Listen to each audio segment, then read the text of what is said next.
Ya estamos con la presencia del economista Jorge Castro para analizar el panorama económico internacional. ¿Qué tal, Jorge? ¿Cómo andás? ¿Qué tal? ¿Cómo están? Encantado. Gracias por estar aquí. No, por favor, un gusto. Bueno, todos estamos expectantes respecto a lo que puede suceder con Grecia, ¿no? ¿Cuál es tu expectativa, ¿no? De lo que puede, del desenlace que puede tener esta cuestión? ¿Crees que Grecia va a terminar finalmente abandonando el euro? Bueno, el gobierno griego ha postergado hasta fin de mes el pago de la deuda que tiene pendiente con el Fondo Monetario Internacional.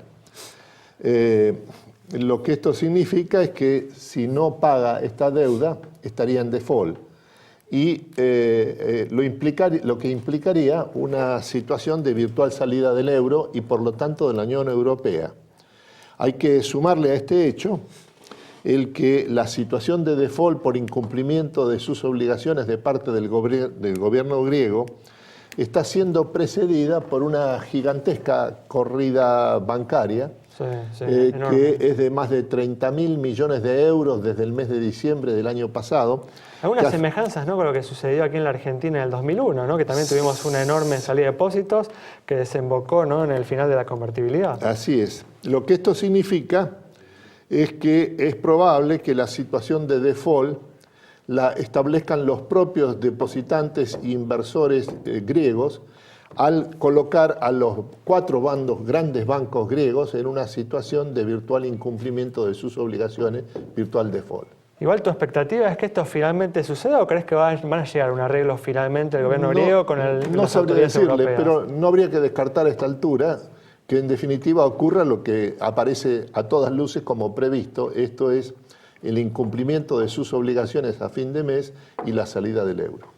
Bueno, muchos especialistas en Europa están recomendándole a Grecia una salida a la Argentina con emisión de cuasimonedas, con especificación o dracmatización de la economía. ¿Te parece? ¿Le recomendarías eso a Grecia? Digamos, la experiencia argentina como la ven como algo exitoso, ¿no? Que Argentina tuvo una crisis y resurgió rápidamente de la ceniza de 2001. En principio no haría ningún tipo de recomendación, porque nadie conoce mejor la situación griega que el propio gobierno griego, que es el responsable de tomar las decisiones en este campo. Lo que esto hay que tomar en cuenta es la importancia que tiene Grecia en el conjunto de la región, es muy reducida. El Producto Bruto Interno griego es el 1,8% del Producto Bruto de la zona euro. Su importancia en la importancia de la salida de Grecia de la zona euro, incluso de la Unión Europea, es verdaderamente mínima. ¿No crees que no tendría consecuencias sobre la economía global o una salida de Grecia del euro? No, sobre la economía global ninguna. Incluso lo que está en discusión es cuál va a ser su efecto en el caso de que se produzca esta situación de salida de la zona euro y a través de un default que ocurriría este fin de mes, el efecto que esto tendría en el resto de los países de la zona euro. Y lo más probable es que el efecto sea muy reducido si es que tiene alguno.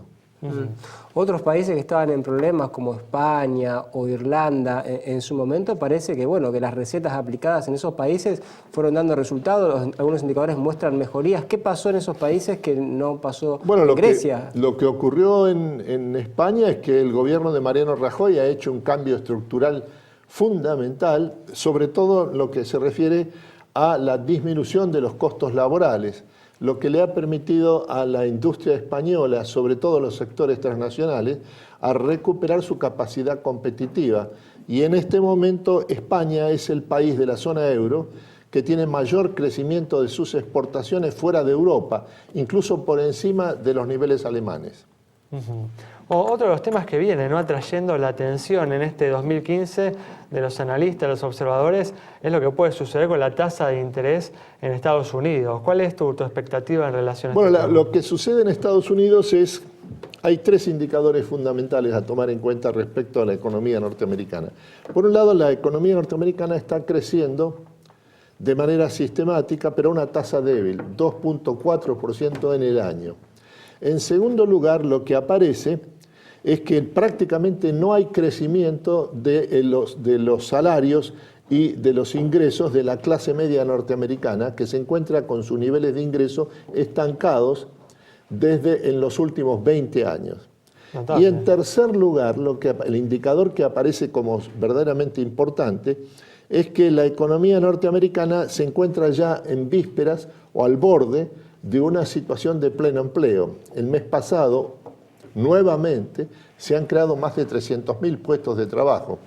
Esto hace que la decisión de la Reserva Federal, que ya está establecida que va a ser un reinicio del ciclo de aumento de tasas este año, se postergaría una decisión tomando en cuenta lo que se refiere al escaso aumento de los ingresos salariales, el alto nivel de crecimiento del empleo y que se encuentra, lo que coloca a Estados Unidos en una situación de virtual pleno empleo.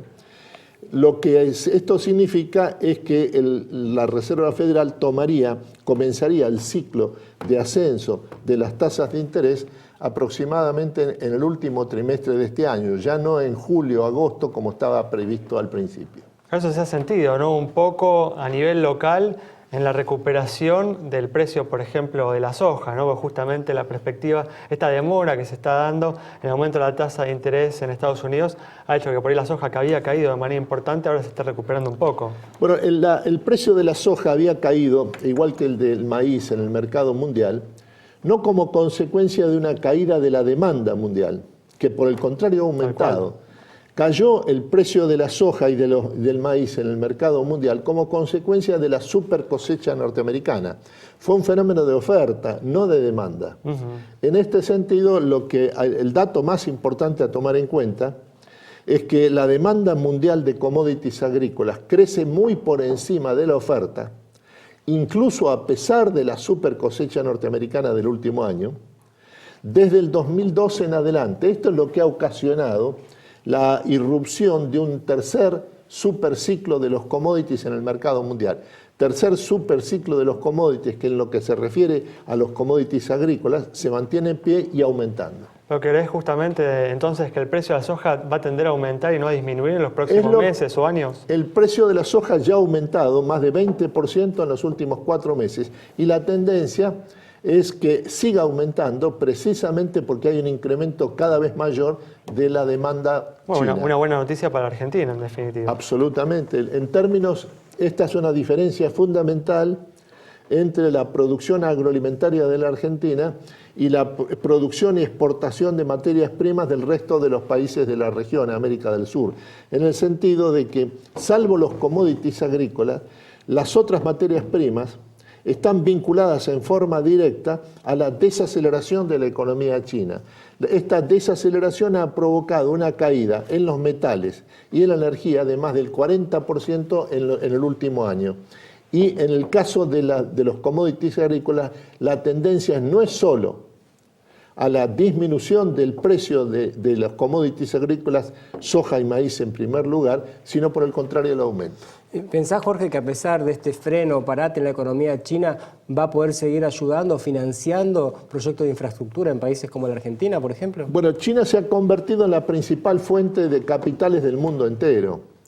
Lo que hay que prever es que en los próximos 10 años, de acá al 2025, China va a invertir en el exterior una cifra que se estima en los 500.000 millones de dólares, más de la mitad en los países capitalistas avanzados, Europa y Estados Unidos. Nos quedan 40 segundos, algunas líneas sobre la situación de Brasil, Jorge.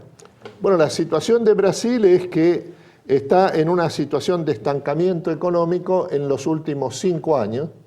Este año el estancamiento se ha convertido en contracción económica, con una tasa de inflación de más del 8% en el año, y al mismo tiempo la decisión tomada y en ejecución de parte del Banco Central de Brasilia de frenar la tasa de inflación, cualquiera sea el costo que tenga en materia de incremento de la tasa Selic, que ya la tasa Selic es la promedio tasa de interés brasileña y que ya está en 13.5% anual. Bueno, Jorge, muchas gracias. Una cantidad de información notable, ¿eh? Nos vamos entonces justamente con este análisis del contexto internacional sobre los temas relevantes que pueden tener un impacto sobre la economía argentina. Nos reencontramos el próximo miércoles a las 20:30 horas aquí en Metro.